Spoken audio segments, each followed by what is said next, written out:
بقیه کجا؟ مامان و رافعه بابا رو بردن پیش دکتر. یعنی هیچکی خونه نیست؟ نه خیر، شاهزاده خانم هستن.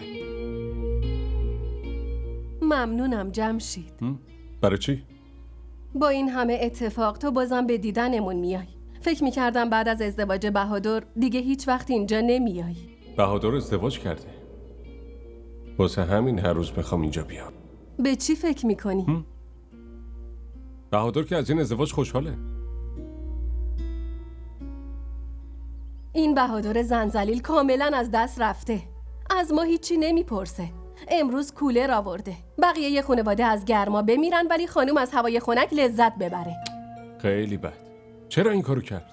تو نمیدونی. وقتی مامان ازش پرسید انکار کرد. گفت این کولر رو بابای گیتی فرستاده. انگار ما احمقیم. عزیزم این عشقی که میگن